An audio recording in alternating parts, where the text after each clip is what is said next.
cancer. کانسر یا سرطان په اصل کې څه شی دی؟ دا خطرناکه ناروغي څنګه د انسان په بدن کې پیدا کیږي؟ کومې هغه خاموشي نښې دي چې خلک یې له پامه غورځوي خو وروسته لوی خطر جوړوي؟ هر کال په نړۍ کې څو میلیونه خلک په سرطان اخته کیږي او څومره ترې خپل ژوند له لاسه ورکوي؟ کوم هیوادونه د سرطان په ناروغۍ او د مړینې په شمېر کې تر ټولو مخکې دي؟ ولې پاکستان او افغانستان کې سرطان ورځ تر بلې ډېرېږي؟ آیا د دې ناروغۍ څخه ځان ژغورل کېدای شي که نه؟ او تر ټولو مهمه پوښتنه دا ده چې ولې سرطان ډېری وخت هغه مهال تشخیصیږي کله چې ډېر ناوخته وي؟ دا او داسې نور ډېر مهم معلومات زموږ سره په همدې ویډیو کې وګورئ.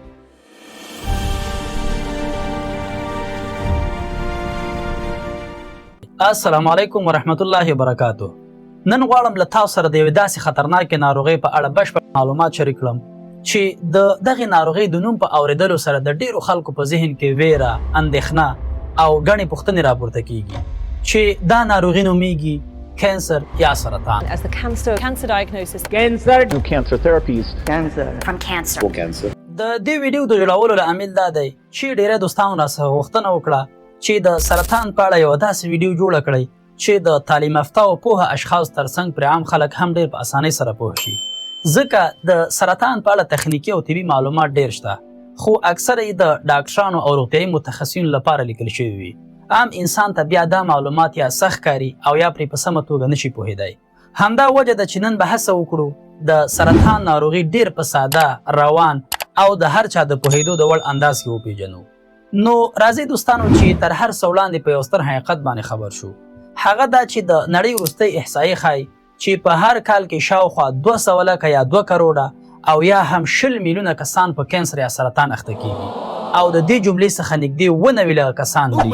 یعنی هر ورځ زرګونه کورونه د دې ناروغۍ تر سیوري لاندې راځي چې د دې جملې څخه هغه هیواد چې په لومړي مقام کې ځای لري چین دی.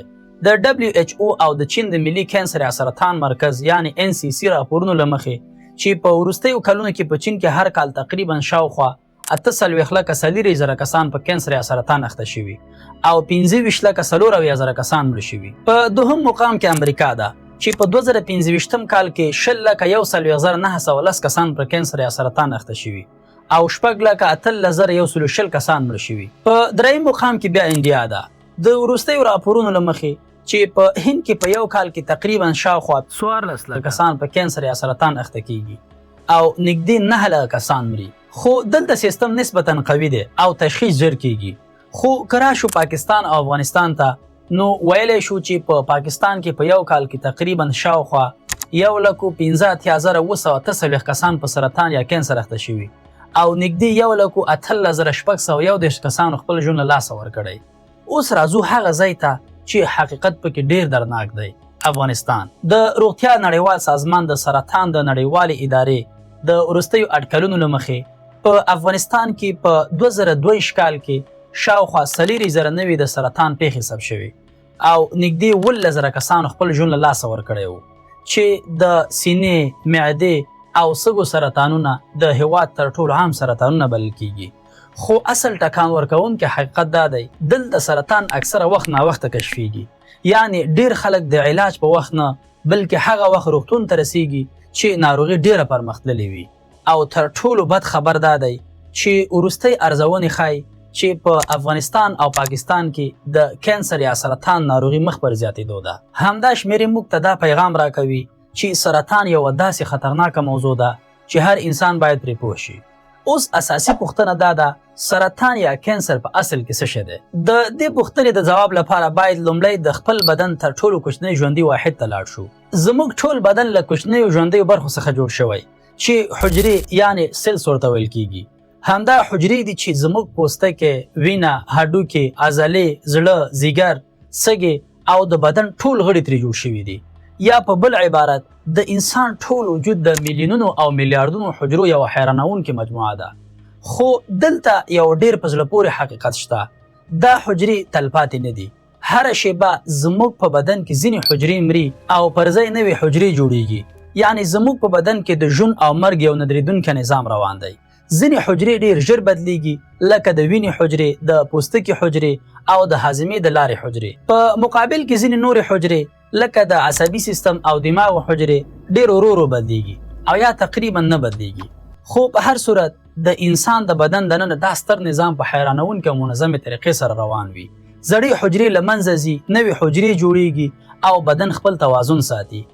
ګوري الله تعالی د انسان په وجود کې داسې دقیق نظام ایښی چې هر نوې حجره یوازې تر هغه اندازه غټیږي چې د انسان بدن ورته ضرورت لري. کله چې ضرورت پوره شي د غټوالي مرحله پای ته رسیږي. خو مشکل هغه وخت پیدا کیږي چې ځینې حجرې د دې نظام له کنټروله ووځي او همدا د سرطان یا کینسر د کیسې پیل دی. خو بیا هم پوښتنه دا ده چې سرطان څنګه رامنځته کیږي.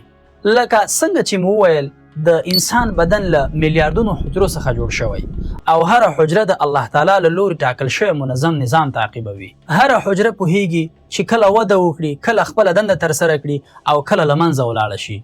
همدا نظام او توازن د انسان د روغتیا راز دی. خو کله ناکله په بدن کې ځینې حجرې له دې طبیعي نظام څخه سرغړونه کوي. دوی نور د بدن امر نه مني، نور د ودې او درېدو هغه اصول نه تعقیبوي چې طبیعت ورته ټاکلي دي. همدا حجرې ورو ورو غیر طبیعي یا غیر نورمال بڼه خپلوي او بیا یو خطرناکه پیښه رامنځته کیږي. یعنی دغه حجرې چې بې کنټروله غټیږي، همدا بې کنټروله غټېدل هغه څه دي چې موږ یې سرطان یا کینسر بولو. د مثال په توګه که دا غیر نورمال حجرې په ځیګر کې پیدا شي نو د ځیګر سرطان یا کینسر رامنځته کیږي. که په سږو کې پیدا شي د سږو کینسر یا سرطان جوړیږي. که په کولمو کې وي د کولمو سرطان یا کینسر بلل کیږي.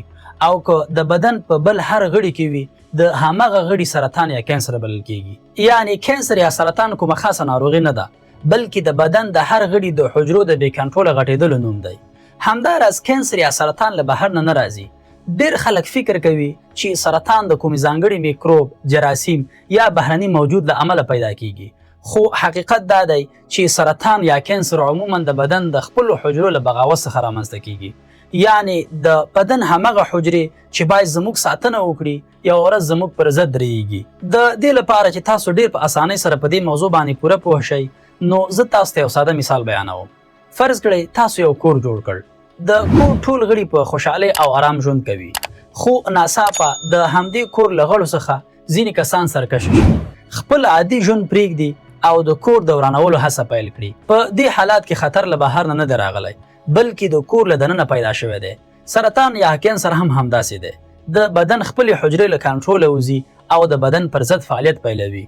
کله چې دا سرکشه حجرې په چټکۍ سره ډیریږي نو ورو ورو یوه غوټه، ډله یا کتله جوړوي. دې کتلې ته تومور ویل کیږي. تومور په شروع کې کوچنی وي خو که درملنه یې ونه شي نو ورځ تر بلې لویږي. همدا تومور د سرطان د ډیرو ستونزو اصلي سرچینه ګرځي. خو ګوري دلته یو مهمه یادونه کوم، هغه دا چې هره غوټه یا تومور سرطان نه وي. همداراز که اوس راشو دې ته چې ولې کینسر یا سرطان دومره خطرناک دی.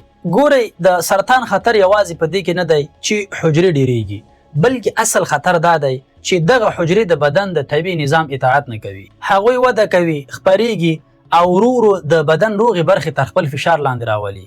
له همدې ځایه د سرطان د زیانونو اصلي کیسه پیلېږي. خو دا چې دا ویډیو راڅخه اوږده نه شي نو په خلاصه ډول داسې ویلی شو چې کینسر یا سرطان د نړۍ له هغو خطرناکو ناروغیو څخه ده چې هر کال د میلیونونو انسانانو ژوند اخلي. خو ښه خبر دا دی چې د دې ناروغۍ ځینې ابتدایي یا لومړنۍ نښې شته چې په پیژندلو سره یې کولی شو ناروغي په وخت علاج یا تشخیص کړو او د درملنې چانسونه یې څو برابره ډېر کړو.